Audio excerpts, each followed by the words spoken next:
Di sini saya akan menjelaskan akuisisi dengan kepemilikan penuh 100% periode setelah. Di sini yaitu neraca saldo PT Nusantara sebagai induk dan PT Andalas sebagai anak.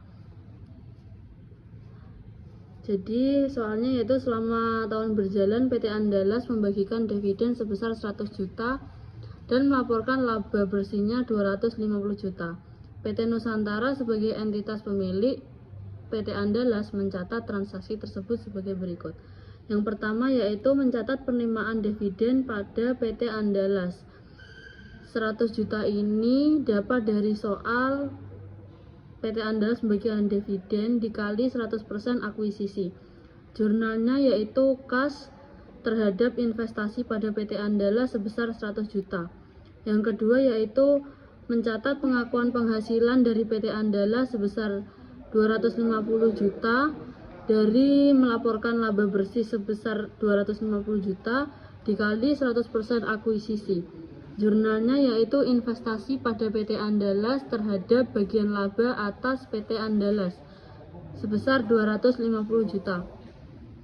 Yang ketiga yaitu menyesuaikan diferensial terkait bangunan dan peralatan sebesar 5 juta. 5 juta tersebut didapat dari alokasian ke sisa manfaat aset yakni 12 tahun, maka setiap tahun diferensial akan diamortisasi sebesar 5 juta.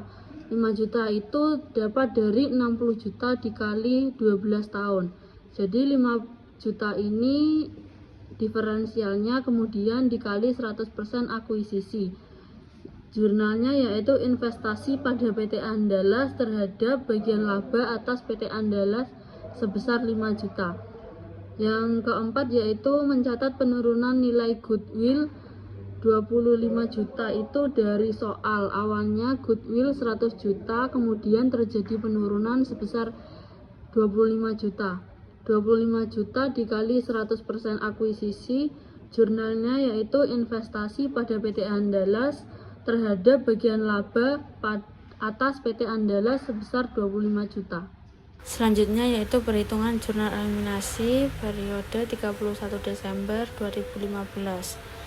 Investasi ditambah non pengendali sama dengan modal saham ditambah saldo laba dan diferensial.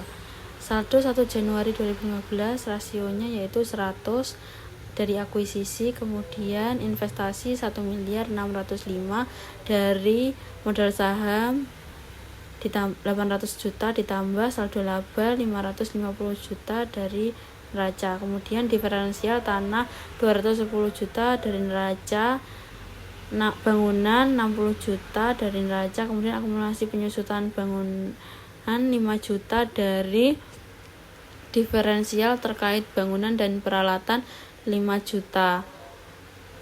Kemudian goodwill 100 juta dari soal.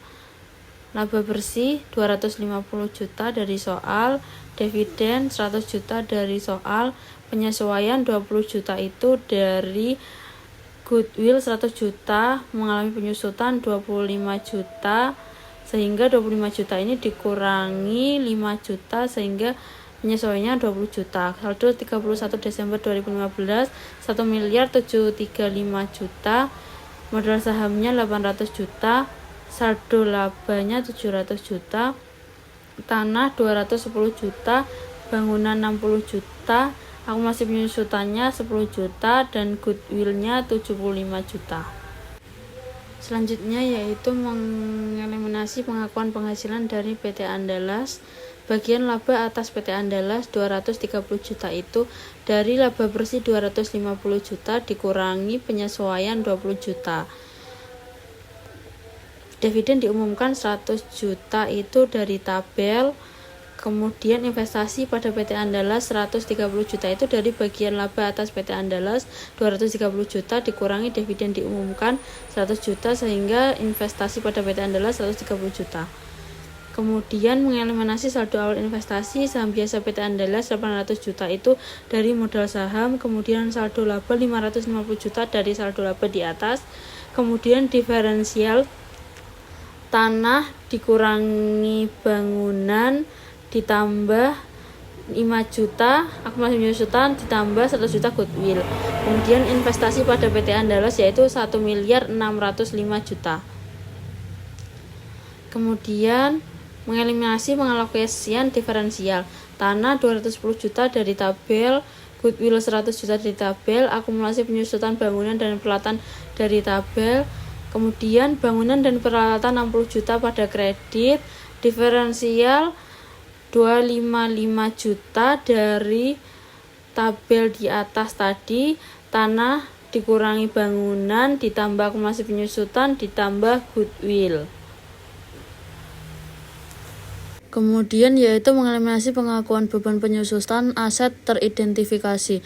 Penyusutan aset sebenarnya yaitu jurnalnya akumulasi penyusutan itu di kredit, kemudian beban penyusutannya itu di debit. Tapi karena konteksnya mengeliminasi, jadi akumulasi penyusutannya itu di debit dan beban penyusutannya di kredit.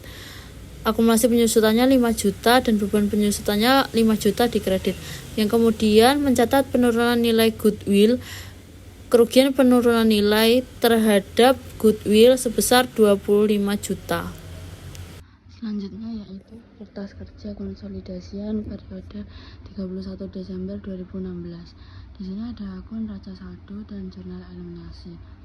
Jadi jurnal eliminasi ini terdiri dari pengeliminasian yang sudah tadi kita lakukan. Kemudian mengeliminasi pengakuan penghasilan dari PT Andalas. Bagian laba atas PT Andalas 230 juta masuk debit, dividen diumumkan 100 juta masuk kredit, investasi pada PT Andalas 130 juta masuk kredit. Jadi 230 juta tadi masuk debit di akun penghasilan dari anak usaha. Kemudian 100 juta dividen diumumkan masuk pada kredit dikurangi dividen. Kemudian yang 130 juta tadi masuk pada akun investasi pada PT Andalas. Kemudian mengeliminasi saldo awal investasi. Saham biasa PT Andalas 800 juta masuk debit, saldo laba 550 juta masuk debit, kemudian diferensial 255 juta masuk debit. Kemudian investasi pada PT Andalas 1.605 juta masuk kredit. Jadi 800 tadi masuk pada saham biasa di debit. Kemudian 550 juta saldo laba awal. Kemudian 255 juta masuk di diferensial. Kemudian 1.605 juta masuk investasi pada PT Andalas. Dan selanjutnya yaitu laporan posisi keuangan konsolidasian. Dapat di aktiva kita memasukkan kas dan setara kas hingga diferensial. Kemudian di aktiva kita memasukkan utang usaha hingga saldo laba dari atas, sehingga antara aktiva dan pasiva semuanya balance sebesar 9.030 juta dan 9.030 juta. Jadi total aset 9.030 juta dan total liabilitas dan ekuitas 9.030 juta.